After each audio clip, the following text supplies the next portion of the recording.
Godspeed to the city streets. We began to feel the fire.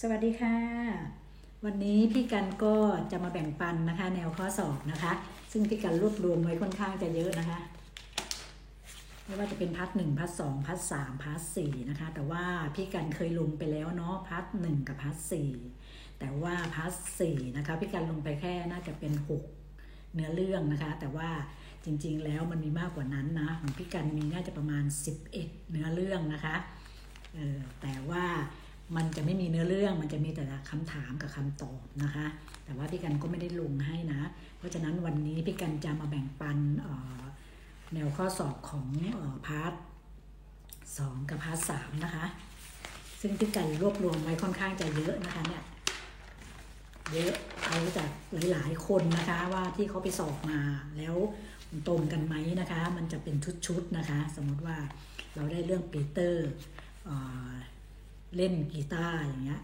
นะเขาก็จะเป็นเหมือนกันนะคะจะเป็นชุดเดียวกันเลยไม่ว่าจะเป็นพาร์ท 1 พาร์ท 2 พาร์ท 3แล้วก็พาร์ท 4นะคะจะเหมือนกันนะคะวันนี้พี่กันก็เดี๋ยว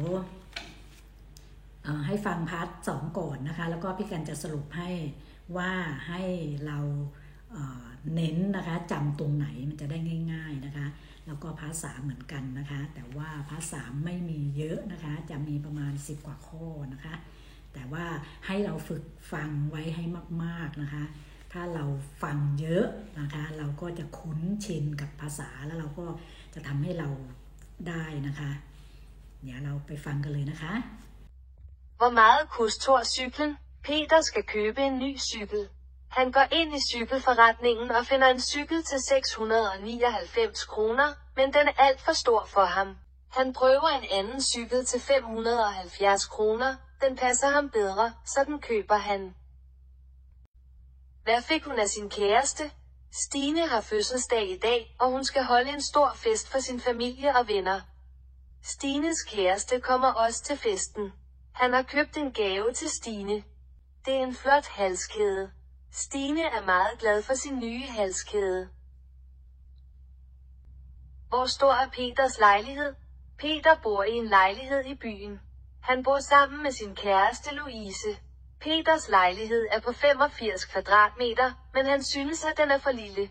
Han kunne godt tænke sig en større lejlighed på 102 kvadratmeter, men det er alt for dyrt, så han bliver boende i sin lejlighed på 85 kvadratmeter.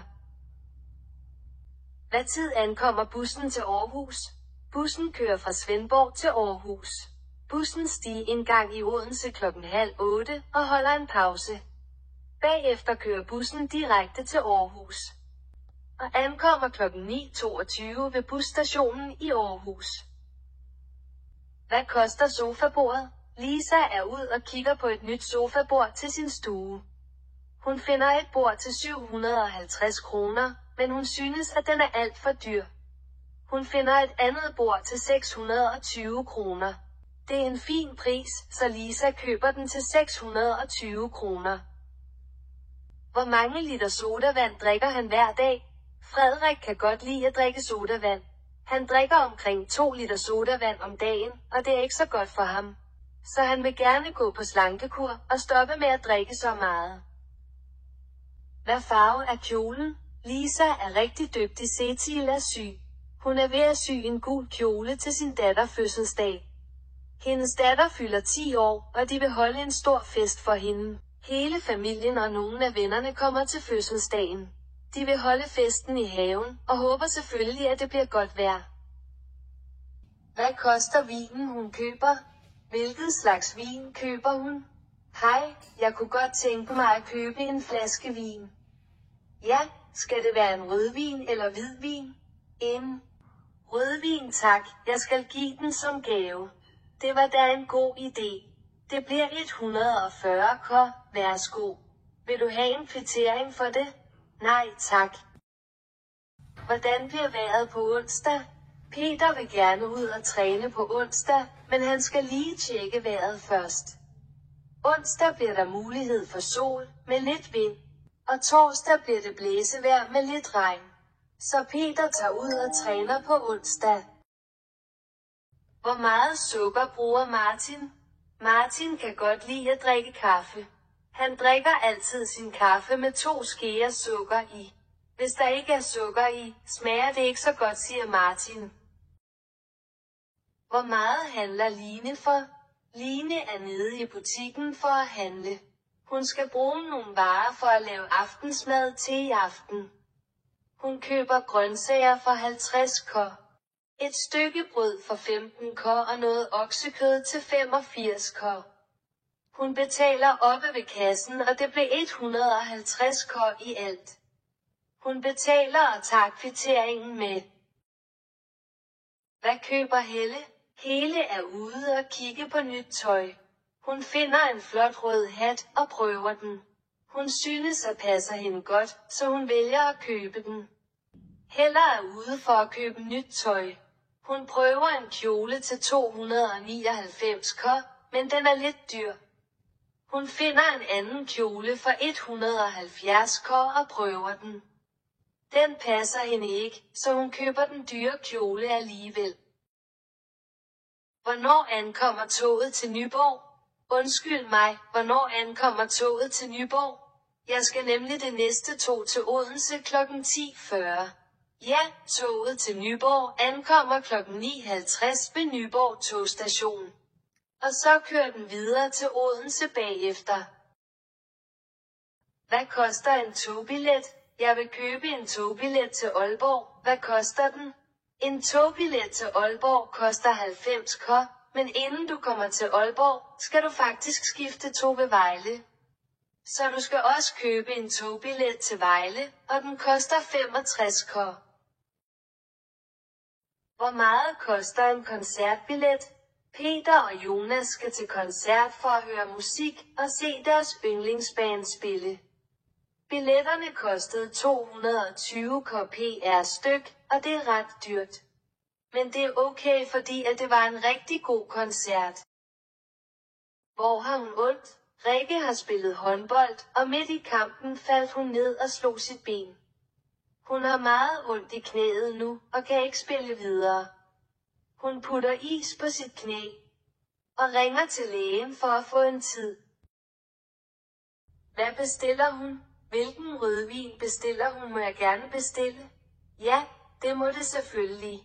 Er du klar? Ja, jeg skal have en bøf, tak. Ja, så gerne. Vil du have noget at drikke til? Ja, jeg kunne godt tænke mig et glas vin. Det er bare i orden. Skal det være en rødvin eller hvidvin? En rødvin, tak. Jeg kommer med din bestilling med det samme. Hvor mange gange om ugen træner de? Louise og Peter er gift. De er meget aktive og træner altid sammen. De træner 4 gange om ugen i fitnesscentre. Hvis vejret er godt, så vælger de at løbe udenfor i stedet for at være indenfor i centeret. Hvor træner Peter? Peter er en ung mand, som går til mange sport. Udover at dyrke sport, så træner Peter også i fitnesscenter. Han træner mellem 3 til 4 dage om ugen, og han synes, at det er sjovt. Hvad betaler Peter for at gå til træning? At gå i fitnesscenter er ret dyrt. Jeg betaler 350 kr. om måneden for at gå der. Jeg er ved at kigge på andre fitnesscentre og kigger efter tilbud. Jeg håber, at jeg kan finde et fitnesscenter, som er billigere. Omkring 250 kr. vil være okay. Hvor meget betaler Tina? Tina elsker at shoppe tøj. Hun er gået ind i Zara for at handle og kigger på en masse tøj. Hun finder en bluse til 200 kr. Den tager hun. Hun finder også et par bukser til 250 kr. Til sidst finder hun en jakke til 599 kr., men den er alt for dyr, så hun lægger den tilbage igen. Hun ender med at betale 450 kr. for det hele. Hvad køber Tina? Tina er ude og handle. Hun finder en hat, et par sko og en flot kjole.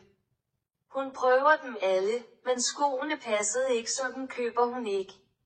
Hatten er fin, men den er ret dyr, så den køber hun heller ikke. Hun vælger at købe kjolen, fordi at den er fin, og det er snart sommer. Hvad vil Gitte refundere? Hej, jeg vil gerne bytte denne kjole, der er en revne i den. Ja, det kan jeg se. Vil du have pengene tilbage, eller vil du have en ny kjole? Jeg vil gerne have pengene tilbage, tak. Det er bare i orden, værsgo, og her er din kvittering. Hvad køber Søren? Søren handler ind til i aften. Han får gæster, og de skal spise sammen. De skal lave ris med kylling. Søren køber en pose ris. Kyllingen køber han ikke. Fordi han allerede har en kylling derhjemme i fryseren.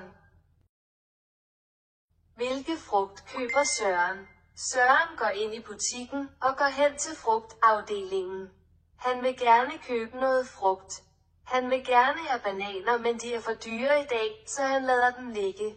Han finder nogle billige pærer til 10 kosser, han køber pærerne.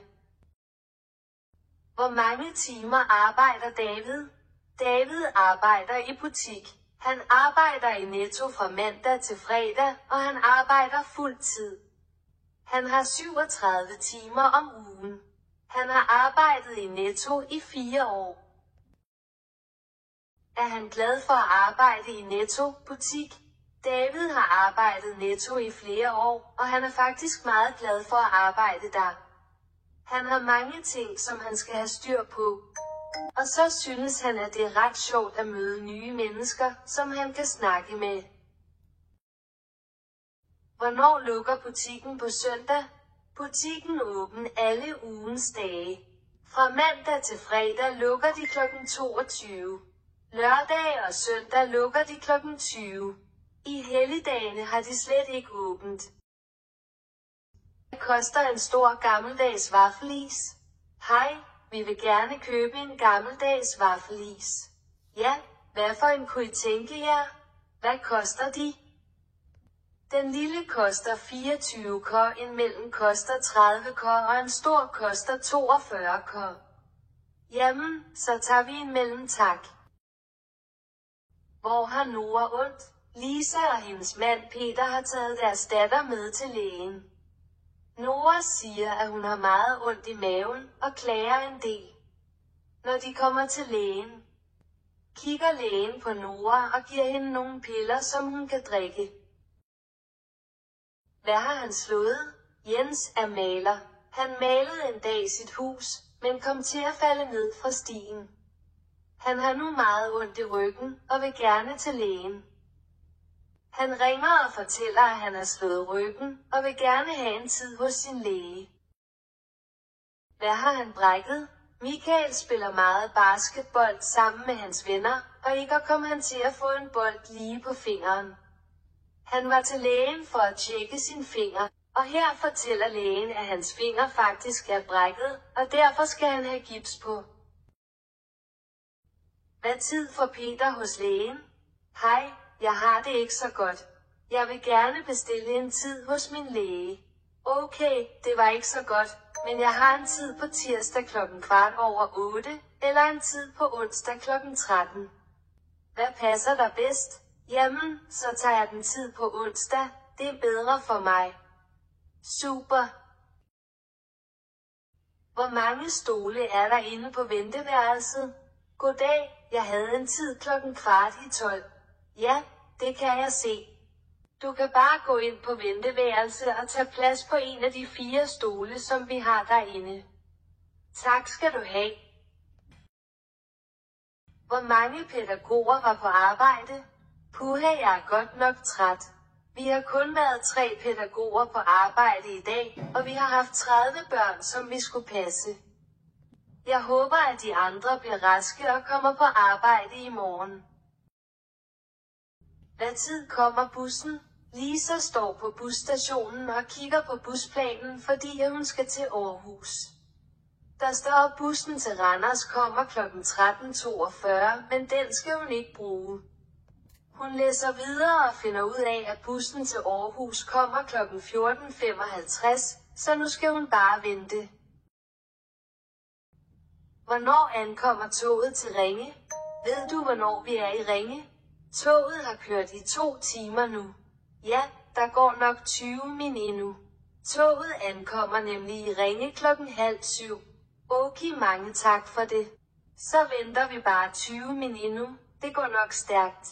พาร์ท 2 จบเรียบร้อยแล้วนะคะเดี๋ยวพี่กันจะแนะนำวิธีให้เราจำได้ง่ายๆนะคะ1เรื่องของเวลานะคะเช่นรถไฟจะมาเวลานี้รถบัสจะมาเวลานี้นะคะเขาจะหลอกเรา2เวลาเสมอนะเพราะฉะนั้นให้เราตั้งใจฟังว่าคนนี้เขาจะไปที่ไหนนะคะแล้วก็ถ้าเราฟังเข้าใจก็ให้เราเลือกตามที่เราเข้าใจแต่ถ้าเราฟังไม่เข้าใจฟังยังไงก็ไม่เข้าใจรอบ2ก็ไม่เข้าใจให้เราเดาเวลาที่2นะส่วนใหญ่จะตอบเวลาที่2ค่ะแล้วก็อีกอย่างหนึ่งเวลาที่นัดไปหาหมอนะคะจะไปบ้านหมออย่างเงี้ยเขาก็จะมีเวลาให้เรา2เวลานะคะก็เวลาแรกเขาไม่สะดวกไปเขาอาจจะไปเวลาที่2นะคะตั้งใจฟังดีๆนะคะแล้วก็เรื่องสภาพอากาศนะคะให้เราฟังคำถามดีๆว่าเขาถามวันไหนสมมติเราก็ถามวันอังคาร Tuesday นะคะเขาอาจจะตอบบอกว่า Tuesday มาก่อนนะคะหรืออาจจะขึ้นประโยคมาเป็นMonday นะคะอธิบายวันจันทร์ก่อนว่า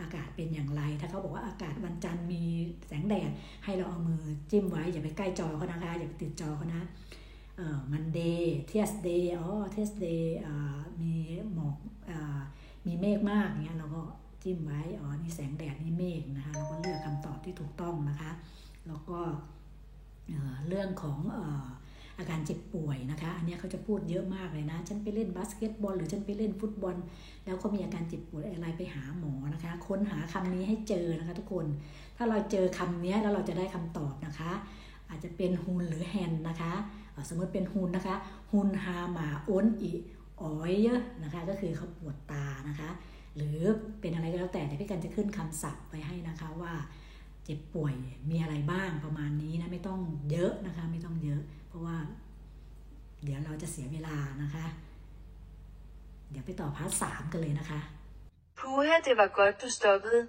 Jeg har nemlig ret travlt. Det er i orden. Hvor skal du hen? Jeg skal på arbejde. Hvor ligger dit arbejde? Det ligger 3 kilometer væk. Der er tæt på banegården. Nå, det er ikke så langt. Vi kører derhen hurtigt.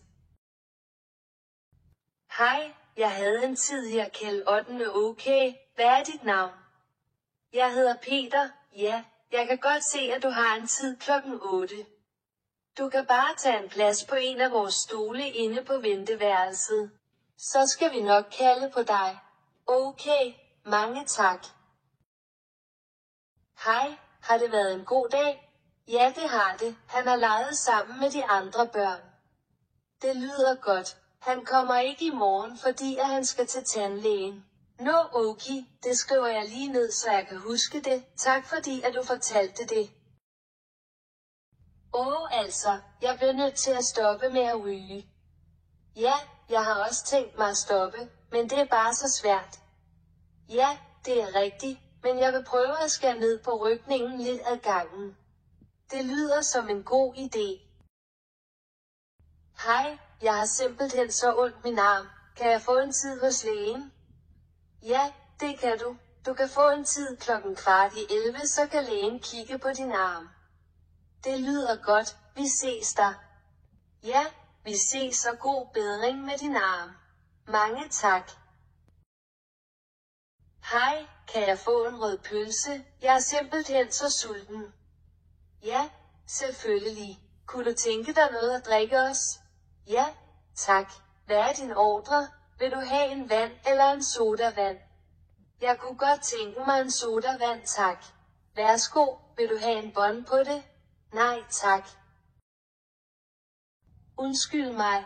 Ja, hvad kan jeg hjælpe med? Ved du, hvornår toget kommer?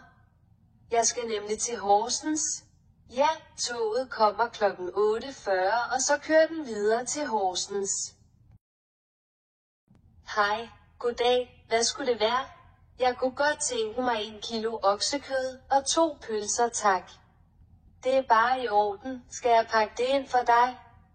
Ja, tak. Værsgo, det bliver 87 k. Værsgo. Mange tak. Vil du have en kvittering på det? Nej, tak. Hej Lise, skal du med i byen i dag? Nej, det kan jeg desværre ikke. Jeg skal til ridning i dag. Nå, okay. Jeg vidste ikke, at du gik til ridning. Ja, det gør jeg. Jeg elsker heste.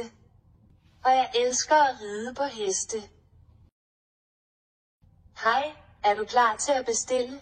Ja, det er jeg. Jeg vil gerne have en suppe til forret og en bøf til hovedret. Ja, så gerne. Vil du have noget at drikke til? Ja, har I en god rødvin her? Ja, det har vi. Vores rødvin smager dejligt. Så vil jeg gerne prøve en rødvin, tak. Ja, så gerne. Undskyld, må jeg spørge dig om noget?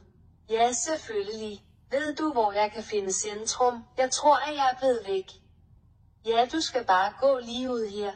Når du kommer til lyskrydset, skal du gå til venstre, og så fortsætter du bare lige ud igen. Så skal du nok komme til centrum. Mange tak for hjælpen. Det var så lidt. God dag. Hej, hvordan er det gået hende i dag? Det er gået rigtig fint. Hun har leget sammen med de andre børn på legepladsen. Det var godt. Hvad har I ellers lavet? Vi har også læst en bog sammen. Og det synes hun var meget hyggeligt. Det var dejligt at høre. Vi ses igen. Hvad handler billedet om? Undskyld, kan du hjælpe mig med at finde vej? Ja, jeg kan prøve. Hvordan kommer jeg til rådhuset? Ja, du skal bare gå lige ud her. Og når du når hen til Fakta, så skal du dreje til højre. Så går du lige ud i cirka 1 kilometer, og så kommer du til rådhuset. Mange tak. Hvad handler billedet om? Kan du køre lidt hurtigere? Jeg skal nemlig nå et fly. Jeg kører så stærkt som jeg kan, men bare rolig, du skal nok nå dit fly. Vi ankommer til lufthavnen om 5 min nemlig. Puha, det var dejligt, så kan jeg nå at flyve på ferie.